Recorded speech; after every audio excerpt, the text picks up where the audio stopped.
So here we are again with another title that runs better on PlayStation 5 than Xbox Series X. The most powerful console on the market right now, remember? Let's look into this.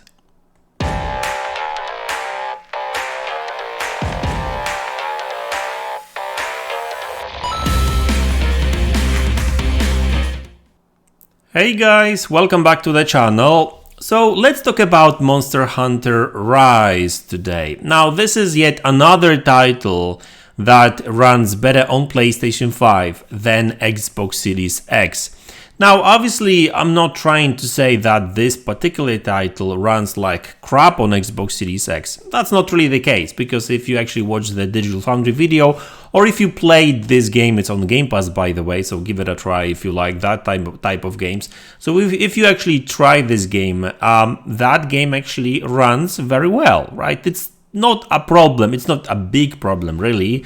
There's a ton of different options. There's performance mode, default mode, which is like a balanced mode really, and prioritize performance mode, graphics mode.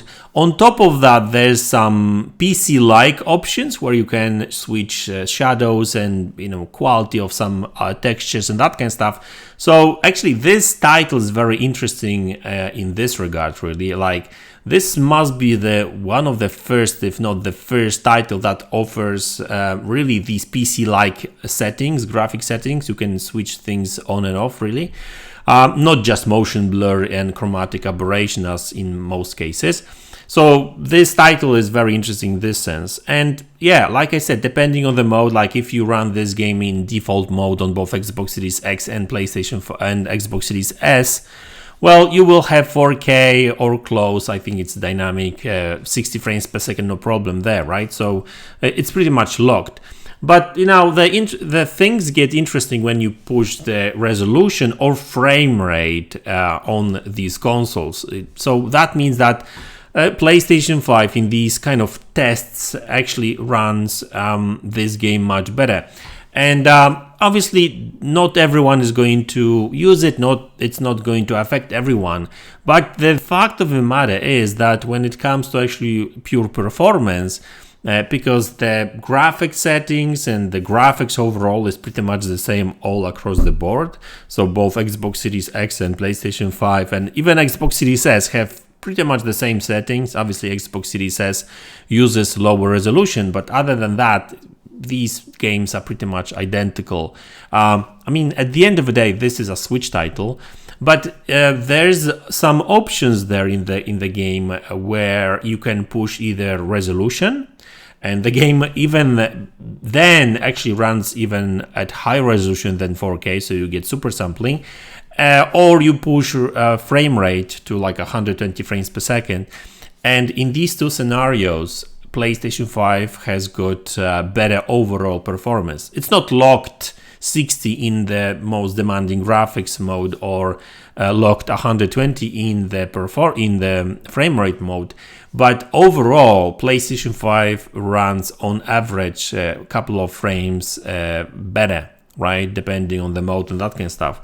And this is, guys, another title recently that is like that. Now, don't get me wrong, I did expect, and I spoke about it many times in my previous videos, I did expect some games to run better on PlayStation because, the performance in a game, it's not only about power and specs, it's also about optimization and which platform was the leading platform for development.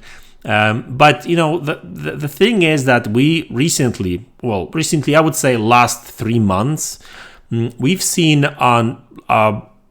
quite a lot of different titles from different developers that would actually run better, that actually still run better on PlayStation 5 than Xbox Series X.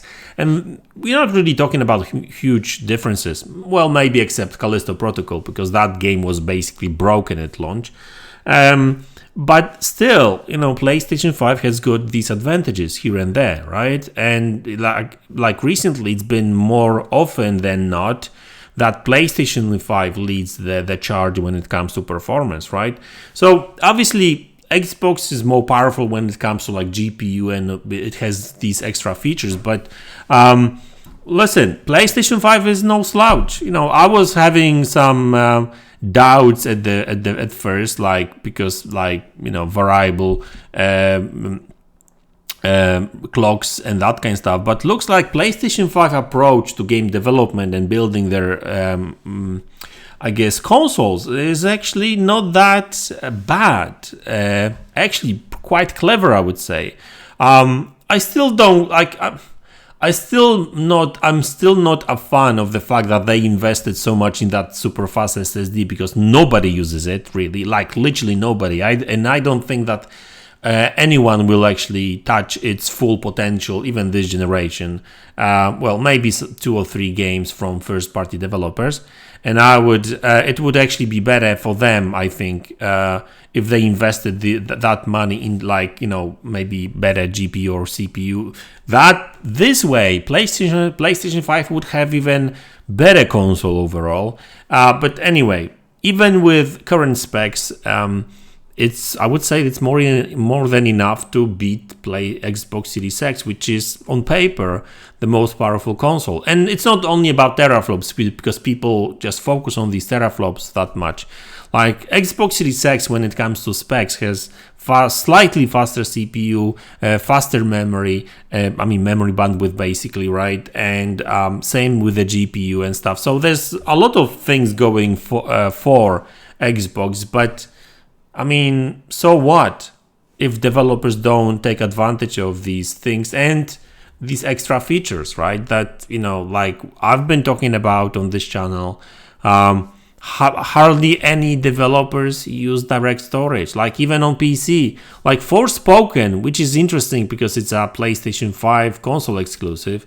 Forspoken is going to be the very first game on PC, I guess, that will use direct storage, like not the first version, so 1.0, not 1.1, which actually uses texture decompression, but so it's a shame, but we'll have to wait for other games. And I'm not saying that this is going to be a new trend moving forward, because like I think the beginning of last year was actually interesting, because there were more and more games running better on Xbox Series X, but like I don't know what happened. Like developers stopped using these tools, or maybe PlayStation 5. PlayStation figured out some ways to actually boost their console even further. Like, I'm not going to be even trying to explain what's going on right now, because I don't even know, all right? It's probably a combination of good hardware, clever programming, optimization, and, use of some features, or no use of some features on other platforms, right? That's probably a combination of these, and the fact that it's still not a next generation game. But you know what? These are just excuses. Who cares, right? At the end of the day, the fact of the matter is that PlayStation 5 has been running the latest games better than Xbox Series X. And so the real question is, what is going on? Is there something that Xbox could help these developers with? Maybe they should go and speak with these developers more. I don't know. Maybe they do speak with them, and maybe just not enough. I have no idea. And this is not that like, only Japanese games run better on PlayStation 5, because Resident Evil Village, is it Village? Yeah, last year actually did run, or 2 years ago, I don't remember.